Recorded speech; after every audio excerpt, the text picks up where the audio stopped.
कार्यक्रम अधिकारी श्री संतोष रजक जी,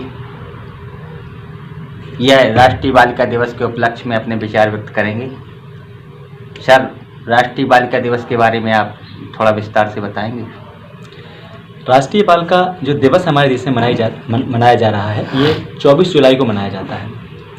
और राष्ट्रीय बालिका दिवस को मनाने के पीछे जो कहीं ना कहीं हमारे बालिकाओं का जो है लिंगानुपात निरंतर कम हो रहा है, इसके संदर्भ में मैं थोड़ा सा बताना चाहूँगा विस्तृत तरीके से आपको कि जब 2001 की जनगणना हुई तो हमारा जो लिंगानुपात था हमारे देश में जो है वो 927 था।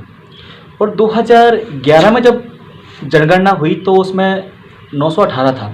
तो जो लिंगानुपात गिर रहा था, तो हमारे जो माननीय प्रधानमंत्री जी की जब सरकार बनी मोदी जी की, तो इन्होंने देखा कि निरंतर जो है बालिकाओं की संख्या कम हो रही है, लोगों की जो है वहाँ रुझान बहुत कम है। तो उन्होंने पानीपत में 22 जुलाई को पानीपत में ये घोषणा की कि हम हर वर्ष जो है बालिका दिवस 24 तारीख को मनाएंगे। और जो 24 जनवरी को बालिका दिवस मनाए जाने का सबसे बड़ा कारण यह था कि उस समय क्योंकि 24 जनवरी को ही जो है भारत की प्रथम प्रधानमंत्री 1968 में जो है वो इंदिरा गांधी बनी थी। उसके पीछे उनको देखते हुए 24 जनवरी को ही इसको मनाया गया। और इसका एकमात्र उद्देश्य था कि महिलाओं को सशक्त करते हुए भारत सरकार ने बहुत सारी स्कीम चलाई हैं उनके लिए, जैसे लाडली लक्ष्मीबाई योजना है, सुकन्या समृद्धि योजना है, मुख्यमंत्री कन्यादान योजना है। तो बहुत सारी योजना चलाई गई हैं और इनका कहीं ना कहीं उनका उद्देश्य है कि हम बालिकाओं को मजबूत करें, उनके प्रति सरकार बहुत संवेदनशील है। सबसे ज़्यादा अगर ब्याज की हम बात करें तो महिलाओं के लिए सुकन्या समृद्धि योजना में मिलता है। और इसका मनाने का एक ही मात्र उद्देश्य है कि जो गाड़ी का पहिया है, जो कहते हैं कि समाज का संचालन करने के लिए नर और नारी एक दो गाड़ी के जो पहिए होते हैं उन्हीं से दोनों का विकास होता है। तो जब तक दोनों लोग बराबर से नहीं खड़े होंगे, अगर ये रेशियो बिगड़ जाएगा तो इसीलिए बताया कि बेटी है तो कल है। अगर धीमे धीमे बेटियों की संख्या खत्म होती जाएगी तो एक स्थिति ऐसी एक समय ऐसा आ जाएगा जब हमारे जो है निरंतर हमारे समाज का ह्रास होता जाएगा। और आप आज देख रहे हैं कि ऐसे समाज है यहाँ पे जहाँ पे लड़कों के लिए लड़कियाँ शादी के लिए नहीं मिलती। इसलिए इसको जागरूकता पैदा करने के लिए ही ये प्रोग्राम चलाया जा रहा है। बहुत बढ़िया सर, जैसा कि आपने बताया और जानकारी है कि 24 जनवरी को बालिका दिवस मनाया जा रहा है।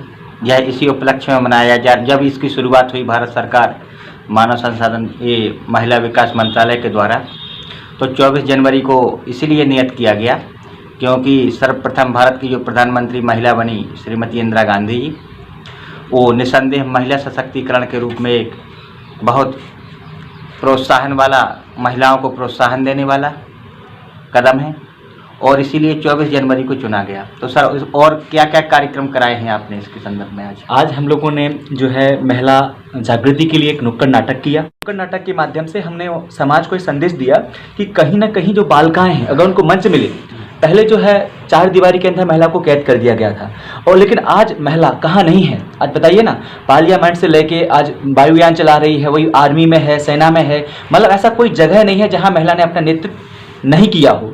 और महिला ही वो, मतलब मैं कह रहा हूँ कि अगर एक आदमी पढ़ता है, एक लड़का पढ़ता है तो सिर्फ एक व्यक्ति पढ़ता है, लेकिन एक बिटिया पढ़ती है तो पूरा दो परिवार यानी पूरा एक परिवार पढ़ता है। तो बिटियों को पढ़ाकर समाज की मुख्य धारा में लाने का हमारा प्रयास था। और हमने यहाँ पे एक कॉलेज में भी प्रोग्राम कराया, उसमें हमने थाना प्रभारी जी को बुलाया था, वो मुख्य अतिथि थे हमारे। विशेष अतिथि के रूप में आंगनबाड़ी सुपरवाइजर और महिला बाल विकास अधिकारी भी हमारे बीच में पधारी थी। और हमारे बीच में महाविद्यालय की प्राचार्य डॉक्टर पुष्पा सांबेदी मैडम ने भी अपने विचार रखे और विवेकानंद प्रभारी भारतेंदु पटेरिया जी ने भी अपने विचार रखे। तो बहुत सारे चीज़ इसमें रही और बहुत सारा बच्चों को मोटिवेट किया गया। इस तरह का हमारा प्रोग्राम प्लान था कि ये चीज़ लोगों के जहन में आना चाहिए और जो ये आज का रेशियो है महिलाओं के प्रति जो हमारी सोच है उसको हम दूर कर सकें और कैसे समाज में चेतना फैला सकें, ये हमारा उद्देश्य था। निसंदेह राष्ट्रीय बालिका दिवस का उद्देश्य यही है कि जिससे बालिकाएं अपने अधिकारों कर्तव्यों को जानें और समाज में जागरूकता लाएं। क्योंकि बालिकाएं एक घर और दूसरा घर, 2 घर की उजियारी होती हैं। कहा जाता है कि लड़की 2 घर की उजियारी, साथ ही साथ वही समाज को दिशा देने वाली होती है, क्योंकि बालिकाएं ही आगे चलकर माँ बनती हैं और वह बालक की पहली गुरु होती है। बालक की पहली गुरु होने के नाते राष्ट्र निर्माण में और समाज निर्माण में निसंदेह माँ की भूमिका और इन बालिकाओं की भूमिका हमेशा अग्रणी रही है।